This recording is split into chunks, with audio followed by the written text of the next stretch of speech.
We've gone to, yeah, so if you did have a bunch of rock stuff going on, let's talk about surface noise real quick. So another really cool one right out of the gate is surface noise, and you can turn on surface noise for not only to displace your object here, but also in your brush. So if you go over here to your brush settings, you can turn on underneath surface. So if we go back to our clay brush, for example, we'll turn on that square alpha again. You can turn on surface noise, and we can change the strength of our surface noise and the scale of our surface noise here, and then also go in here with these curves. By the way, if you're just touch on the curve, it'll make a new curve, and then you can change this to be, pinch it or have it be a little more Bezier, softer curve.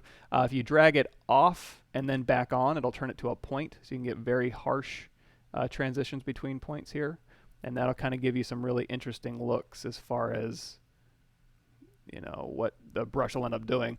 Let's go ahead and change that strength down just a bit. So we'll just kind of do this. We'll hit OK. And now with that clay brush, as we're using our clay brush, you're going to see it's going to be kind of pocked with that kind of surface noise.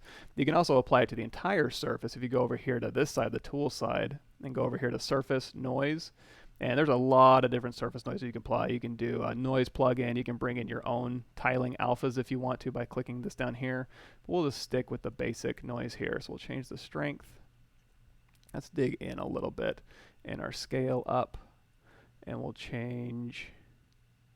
There we go. So now you can kind of go through here and modify these things. Let's change that scale up just a bit here. There we go. So we can hit OK. That doesn't apply it. It just does it's basically a displacement map texture. So now we can go there. If you don't want it to show up, you can hold down Control and mask out where you don't want it to go. You can also, let's go ahead and store a morph target. So we're going to morph target store, and then we're going to go to our layers brush. Now, what I can do is now apply this to my mesh, because remember right now, it's just, sorry, if we go to surface here, it's just a displacement map. So we're going to go apply to mesh. You're going to want to make sure you have enough resolution to support it. So I'm going to go ahead and crank our Dynamesh resolution up just a bit. And again, right now, if we just clay brush, it's just going to modify the geometry. See how it's kind of swimming over it? It's just a displacement map right now.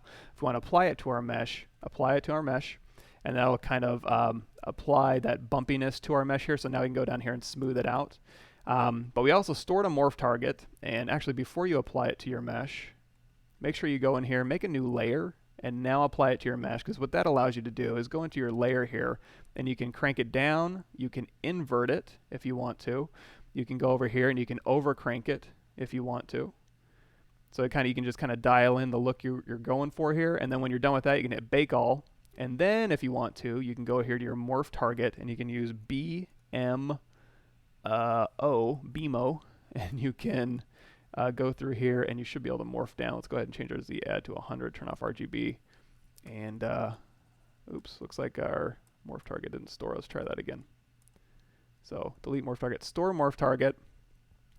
Delete morph target. Let's make a new layer, store morph target, turn on our noise, apply to mesh. Go in here and kind of dial that in how we want, bake all, and now with our morph target here, we'll be able to morph back. There we go. We'll be able to morph back without to our original mesh that we had, or you can go over here and hit switch, and now you can kind of just dial in where you want that surface noise with your morph brush, like that. So either way is cool. Drag patterns, cracks, insert brush, clay polish here. Yeah, so we've talked about insert brush and nanomesh brush. If you wanted to as well, you can go down here to geometry, clay polish here. And if you hit clay polish, by default, it's going to turn it into kind of like a stylized, almost kind of Warcrafty soft edges look, which is cool if that's what you're going for. But you can also go in here and play with your sharp and resharp. So we change these to like 40.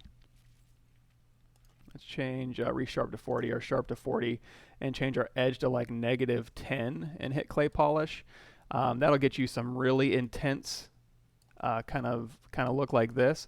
You can also change it from -10 to +10, and that'll get you some really craggy looks going. So you can kind of dial those in and out. And you can also do surface. So if we do like a surface of -10, I think it'll have the opposite effects. We'll do surface -10. There we go. That makes it craggy. And then if we do surface of 10, that'll kind of bubble it out, but also kind of give it a cool, like, cracked shell look you can kind of use. So that's kind of neat, I think. This is ZBrush. Let me scroll back up, make sure I didn't miss anything here.